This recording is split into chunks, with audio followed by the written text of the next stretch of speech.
Welcome to அட்டகாசா குடும்பம் channel. இந்த வீடியோவில் வந்து நீங்கள் யூடியூப்பில் ஒய்டி ஸ்டுடியோ குரோம் ப்ரௌசர் போகிறது எப்படி, இதில் நிறைய டவுட்டெல்லாம் உங்களுக்கு இருக்கும். இது எல்லாத்தையுமே ஒரே வீடியோவில் கிளியராக சொல்லித்தரப்போகிறேன். மியூசிக் ஃப்ரீ மியூசிக் எடுக்கிறது, ஒரு ஆப்ஷனை தொட்டால் அப்படி மானிட்டேஷனே கேன்சல் ஆகிற மாதிரிலாம் சில ஆப்ஷன் இருக்குது, அதெல்லாம் தொட்டக்கூடாது. இந்த மாதிரி நிறைய விஷயங்களை ஒரே வீடியோவில் சொல்லித்தரப்போகிறேன். யூடியூப்பில் உங்களுக்கு வேறு ஏதாவது டவுட்டு சந்தேகங்கள் இருந்தாலும் சரி, நான் யூடியூப் சேனல் ஆரம்பிக்கணும் அப்படின்னு நான் நினச்சாலும் நீங்கள் சரி, நம்பர் வந்து என்னுடைய வாட்ஸ்அப் நம்பர் கமெண்ட்டில் பின் பண்ணுறேன். வேணுங்கிறவங்க யூஸ் பண்ணிக்கோங்க. பெய்டு சர்வீஸ் தாங்க, ஃப்ரீ கிடையாது. வேணுங்கிறவங்க யூஸ் பண்ணிக்கோங்க. வீடியோக்குள்ளே போமா, வாங்க போகலாம். மறக்காமல் வீடியோவை ஸ்கிப் பண்ணாமல் பாருங்கள். பாதியாக ஸ்கிப் பண்ணி பார்த்தீங்கன்னா வீடியோ போகிறது தெரியாது. வீடியோக்குள்ளே போமா, மறக்காமல் ஹைப்பு பாயிண்ட் கொடுத்துருங்க. வாங்க வீடியோக்குள்ளே போகலாம்.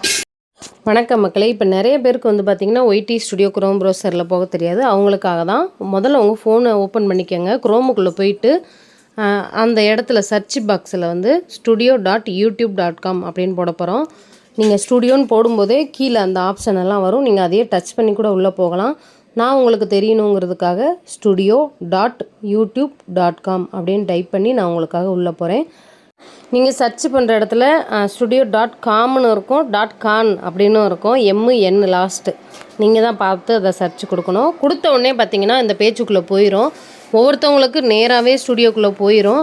அப்படி போகாதவங்க மறுபடியும் அந்த சின்ன சர்ச் பாருக்கு கீழே m.youtube.com அப்படின்னு போட்டிங்கன்னா வந்துடும். அப்படி போட்டதுக்கப்புறம் கூகுள் ஹெல்ப்னு இருக்கும், அதை போட்டிங்கன்னா வந்துடும். எனக்கு டைரெக்டாகவே ஓப்பன் ஆயிடுச்சு. இப்போ பார்த்தீங்கன்னா இதுதான் என்னோடய சேனலோட டேஷ்போர்டுங்க. நீங்கள் இந்த வீடியோ வந்து அப்படியே ஃபுல் ஸ்க்ரீன் வச்சு பாருங்கள். உங்களுக்கு வந்து கரெக்டாக நீங்கள் நேராக பார்க்குற மாதிரி இருக்கும். இப்படி வச்சு பார்த்தீங்கன்னா உங்களுக்கு குறுக்கால தெரியும். அதனால் வந்து பார்த்திங்கன்னா உங்களுக்கு நான் ரொட்டேட் பண்ணி வச்சுருக்கேன். ஃபஸ்ட்டு இந்த சைடு பார்த்திங்கன்னா ஐடியாஸ் ஃபார் யூ. நம்ம சேனலில் நமக்கான ஐடியாஸ் எல்லாமே இங்கே வந்து கொடுத்துருப்பாங்க. இது நமக்கு வேணுங்கிறவங்க படித்து பார்த்து யூஸ் பண்ணிக்கலாம். இங்கிலீஷில் தான் இருக்கும். இதை நம்ம எப்படி தமிழில் படிக்க நினைக்காதீங்க. மேலே 3 புள்ளி இருக்கும், அதை தொட்டிங்கன்னா ட்ரான்ஸ்லேட் அப்படின்னு இருக்கும். அதை கொடுத்திங்கன்னா இங்கிலீஷில் வரும். அதை கொடுத்து நம்ம மாற்றி படித்து பார்த்துக்கலாம். அடுத்து பார்த்திங்கன்னா நம்ம சேனலோட மெம்பர்ஸ் யார், நம்ம சேனலோட சப்ஸ்கிரைபர்ஸ் யார் அப்படிங்கிறதெல்லாம் இங்கே வந்து காட்டும். பார்த்திங்கன்னா தெரியும் உங்களுக்கு. என்னுடைய சப்ஸ்கிரைபர் மெம்பர்ஸ் இதை நான் வந்து டச் பண்ணி காட்டுறேன். இவங்கெல்லாம் பார்த்திங்கன்னா மெம்பர்ஸ். இப்போ நான் மறுபடியும் வந்து டேஷ்போர்டுக்கே வந்துட்டேன். டேஷ்போர்டு வந்ததுக்கப்புறம் பார்த்திங்கன்னா நம்மளுடைய கண்டென்ட்டில் என்னென்னலாம் இருக்குது அப்படின்றத பார்க்கலாம். ஃப்ரீ மியூசிக் எங்கேருந்து எடுக்கலாம் அப்படிங்கிறதையும் நான் உங்களுக்கு சொல்கிறேன். இப்போ நிறைய பேர் லைவ் போடுறவங்க வந்து சில தப்புக்கெல்லாம் பண்ணுறாங்க. என்னென்னா அந்த ஸ்பேனர் கொடுங்க நேரம் கேட்டால் கொடுத்துட்றாங்க. கம்யூனிட்டி மாடரேஷன், ஸ்பேனர், இது ரெண்டையுமே நான் உங்களுக்கு சொல்கிறேன். நான் யாருக்கும் ஸ்பேனர் கொடுக்கல. அதனால் வந்து பார்த்திங்கன்னா எனக்கு வந்து எம்டியாக இருக்கும். ஆனால் இன்னொன்று, நமக்கு தெரிஞ்சு நம்ம சேனலில் யாரையாவது இவங்க கமெண்ட் எனக்கு பிடிக்கலப்பா அப்படின்னு நம்ம பிளாக் பண்ணியிருப்போம். இல்லைனா நமக்கு தெரியாமலே எப்படியாவது ஹைடாக இருக்கும், ஆட்டோமேட்டிக்காக ஹைடாக இருக்கும். அந்த கமெண்ட் எல்லாமே இங்கே இருக்கும். நம்ம அதை வந்து ஒன்று ஒன்றா தொட்டு ரிமூவ் பண்ணிக்கிறலாம். எனக்கு இங்கே உள்ளவங்க எல்லாருமே வந்து பார்த்திங்கன்னா நானாக கொடுத்தவங்களாகவும் இருக்கலாம், நான் வந்து கொடுக்காதவங்களாகவும் இருக்கலாம். இது யாருன்னே எனக்கு தெரியாது. ஆனால் இங்கே உள்ள எல்லாருமே ஏதோ ஒரு விதத்தில் என்னை கஷ்டப்படுத்தினவங்களாக இருக்கும். இல்லைன்னா எனக்கு தெரியாமல் கூட கைப்பட்டு இந்த மாதிரி ஹைட் ஆகிருக்கலாம். இப்போ இவங்க எல்லாத்துக்குமே நான் வந்து ரிமூவ் கொடுக்க போகிறேன். இவங்கள நம்ம தெரிஞ்சோ தெரியாமலோ பண்ணியிருக்கலாம். அதை நம்ம எடுத்து விட போகிறேன். இவங்க எல்லாருமே நமக்கு பிளாக் பண்ணவங்க. இது எப்படி எடுத்து விடணும் அப்படின்னு பார்த்தீங்கன்னா, கம்யூனிட்டி மாடரேஷனுக்குள்ளே போனீங்கன்னா இந்த மாதிரி இருக்கும். அந்த பெருக்கல் குறி மாதிரி இருக்குல்ல, அதை 2 வாட்டி டச் பண்ணிங்க அப்படின்னா நம்ம யாருக்கெல்லாம் ஹைடு கொடுத்துருக்கோமோ அது எல்லாமே ரிமூவ் ஆயிரும். பாருங்கள், இப்போ நான் 1 by 1 இந்த மாதிரி அந்த பெருக்கல் குறியை தொட்டு நான் ரிமூவ் பண்ணிக்கிறேன். இப்போ இது மாதிரி நம்ம எல்லாமே கொடுத்து முடித்ததுக்கப்புறம் நம்ம செய்ய வேண்டிய ஒரே ஒரு கரெக்டான விஷயம் என்னென்னு பார்த்தீங்கன்னா, கீழே சேவ்னு கொடுக்கணும்.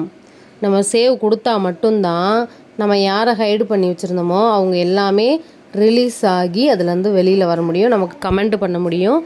நம்ம சேனல் அவங்களால பார்க்க முடியும், ஆனால் கமெண்ட் மட்டும் பண்ண முடியாமல் இருந்திருக்கும். இப்போ நான் அவங்கள எல்லாத்தையுமே அன்பிளாக் பண்ணதுனால இனிமேல் அவங்க எல்லாருமே எனக்கு கமெண்ட்டும் பண்ண முடியும். இப்போ கம்யூனிட்டி மாடரேஷனில் பார்த்தீங்கன்னா ஸ்பேனர் கொடுத்துருப்போம், ஆடியோ ஸ்டாண்டர்ட் மாடரேஷன். இதில் வந்து நீங்கள் யாருக்கெல்லாம் ஸ்பேனர் கொடுத்துறீங்களோ அவங்களோட பேர் இருக்கும். அதையுமே இந்த மாதிரி பெருக்கல் குறியை தொட்டு ரிமூவ் பண்ணிவிட்டு நீங்கள் கீழே சேவ் கொடுக்கணும் மறக்காமல். அப்போ தான் கீழே வந்து சேவ் ஆகும். தெரியாமல் ஸ்பேனர் கொடுத்துருக்கலாம். ஸ்பேனர் கொடுக்கறதுனால நிறைய பிரச்சனைகள் வரும். அவங்க வந்து உங்களுக்கு பிடிச்சவங்களாக இருந்தால் நல்ல விஷயங்கள் செய்வாங்க. உங்களை பிடிக்காதவங்களாக இருந்தால் உங்களுக்கு பின்னாடி உங்களுக்கு பிடிக்காதவங்க கமெண்ட் போட்டாங்க அப்படின்னா தெரிஞ்சும் தெரியாமலும் அவங்கள வந்து பிளாக் பண்ண முடியும் ஸ்பேனர் கொடுக்கறதுனால. அதனால் தயவு செஞ்சு இனிமேல் கேர்ஃபுல்லாக ஸ்பேனர் கொடுங்க. அடுத்து ஃப்ரீ மியூசிக் எப்படி எடுக்கிறது அப்படிங்கிறத நான் உங்களுக்கு சொல்லித்தரேன். இந்த லாஸ்ட் ஆடியோ லைப்ரரிங்கிற ஆப்ஷனை டச் பண்ணிக்கோங்க. இங்கே வந்து பார்த்தீங்கன்னா எல்லா விதமான மியூசிக்கும் வரும். தமிழில் டைப் பண்ணிங்கன்னா வராது. மேக்ஸிமம் இங்கிலீஷில் டைப் பண்ணிங்கன்னா வில்லேஜ் மியூசிக், டிவோஷனல் மியூசிக், இந்த இடத்துலையுமே பார்த்தீங்கன்னா நமக்கு காப்பிரைட் வர்ற மியூசிக்கும் இருக்கும், காப்பிரைட் இல்லாத மியூசிக் இருக்கும். இப்போ இந்த இடத்துல யூடியூப் சிம்பிள் வருது பார்த்தீங்களா, நம்ம வந்து அந்த யூடியூப் சிம்பிள் போட்டிருந்தா நம்ம வந்து ஈஸியாக நம்ம டவுன்லோட் பண்ணி யூஸ் பண்ணிக்கலாம். அந்த யூடியூப் சிம்பிள் உள்ள இடத்துல 2 சி போட்டிருக்கும். சிசி காப்பிரைட், அந்த மாதிரி காப்பிரைட் கிளைம் சிசி அந்த மாதிரி போட்டிருந்துச்சுன்னா நம்ம அதை எடுக்க வேண்டாம். அது எதுக்கோ நம்ம வந்து அதுக்கு வரலாம் வந்து அந்த எப்படி சொல்கிறது, இப்போ ஒருத்தவங்க மியூசிக் நம்ம எடுத்தோம்னா அவங்களுக்கு வந்து நம்ம பாராட்டு தெரிவிக்கிறோமா, லைசன்ஸு எல்லாமே நம்ம கொடுக்குற மாதிரி இருக்கும். அவ்வளோ கஷ்டம் தேவையில்லை. இதிலையே நிறைய மியூசிக் இருக்கும். நம்ம இதெல்லாம் எடுத்து நம்ம டவுன்லோட் பண்ணி யூஸ் பண்ணிக்கலாம். ஃபஸ்ட்டு ஒரு சாங்கை போட்டு கேளுங்க. இந்த மாதிரி அது உங்களுக்கு பிடிச்சிருந்துச்சு அப்படின்னா நீங்கள் வந்து டவுன்லோட் ஆப்ஷன் கொடுத்துக்கலாம். இப்போ வந்து மேலே சர்ச்சுன்னு இருக்குது பார்த்தீங்களா, சர்ச் ஆஃப் ஃபில்ட்ரு லைப்ரரி. இங்கே வந்து இப்போ நமக்கு என்ன வேணுமோ நம்ம டைப் பண்ணிக்கலாம். இந்தியன் சாங் அப்படின்னு போட்டோம்னா ஒன்றும் வரல. இது வில்லேஜ் மியூசிக் அப்படின்னு நான் போட்டேன்னா அதுக்கு ஏதாவது அவங்க சைடில் ஏதாவது வில்லேஜ் அப்படின்ட்டு டைப் பண்ணி போட்டிருந்தாங்கன்னா அதுக்கு ஏற்ற மாதிரி வரும். வயலின் மியூசிக், கிட்டார் மியூசிக், இந்த மாதிரி நீங்கள் என்னமா ட்ரை பண்ணிங்கன்னா அந்த இடத்துல வரும். உங்களுக்கு வேணுங்கிற இல்லைன்னா இந்த மாதிரி தான் வருங்க, தேடிக்கிட்டு இருக்கிற மாதிரி வரும். அதனால் நீங்கள் அங்கே இருக்கிற மியூசிக் அவைலபிளாக இருக்கிறத நீங்கள் யூஸ் பண்ணிக்கலாம். இப்போ நான் சும்மா வில்லேஜ் மியூசிக் அப்படின்னு ட்ரை பண்ணுறேன். எங்கே டைப் எங்கே டைப் பண்ணுறேங்கிறதையும் நல்லா பார்த்துக்கோங்க. இப்போ பார்த்தீங்கன்னா நான் டைப் பண்ண மியூசிக்கில் 2 மியூசிக் வந்திருக்கு. இது 2மே பார்த்தீங்கன்னா ப்ளே பண்ணி நீங்கள் கேட்டுக்கலாம். கேட்டுட்டு உங்களுக்கு பிடிச்சிருக்கு அப்படின்னா நீங்கள் அதை வந்து ஃப்ரீஸ் பண்ணிவிட்டு டவுன்லோட் ஆப்ஷன் கொடுத்துக்கலாம். வாங்க எப்படி டவுன்லோட் பண்ணுறதுன்னு உங்களுக்கு நான் சொல்கிறேன். ப்ளே பண்ண மியூசிக்கை கொஞ்சம் ரைட் சைடு நகர்த்துனீங்க அப்படின்னா அங்கே ஒரு டேட்டு கொடுத்துருக்கோம். அந்த டேட்டில் வந்து பார்த்திங்கன்னா டவுன்லோடுன்னு ஆப்ஷன் இருக்கும். டவுன்லோடு கொடுத்திங்கன்னா அது நேரடியாக உங்கள் ஃபைலுக்கு போயிடும், உங்கள் ஃபோனில் உள்ள ஃபைல் மேனேஜருக்கு போயிடும். நீங்கள் எந்த ஆப்பில் எடிட் பண்ணுறீங்களோ அதில் வந்து மை மியூசிக்குன்னு தொட்டிங்கன்னா அது உங்களோட மியூசிக்காக மாறிடும், அங்கே இருக்கும். நீங்கள் வந்து ஃப்ரீயாகவே யூஸ் பண்ணிக்கலாம். யூடியூப் சைட்லேருந்து இதுக்கு எந்த விதமான ஒரு காப்பிரைட்டுமே வராதுங்க. ரொம்ப முடிஞ்ச அளவு ஒரே பாட்டாக போடாமல் கொஞ்சம் வித்தியாசமாக அப்பப்போ மாற்றிக்கங்க. அதுக்காக ஒரு இதில் யூஸ் பண்ணதான் மறு இதில் யூஸ் பண்ணக்கூடாதுன்னு கிடையாது. ஒரு 100 பாட்டுக்கு மேலே நீங்கள் இந்த மாதிரி யூஸ் பண்ணாதீங்க, மாற்றி யூஸ் பண்ணிக்கோங்க. இப்போ மானிட்டேஷன் ஆன சேனல் ஒரு சிம்பிளை தொட்டிங்க அப்படின்னா உங்களுக்கு வந்து மானிட்டேஷனே கேன்சல் ஆயிரும். அது என்னங்கிறதையும் நான் உங்களுக்கு சொல்லியிருக்கேன் பாருங்கள். மானிட்டேஷன் பேஜுக்குள்ளே வந்தீங்க அப்படின்னா இந்த மாதிரி வருங்க.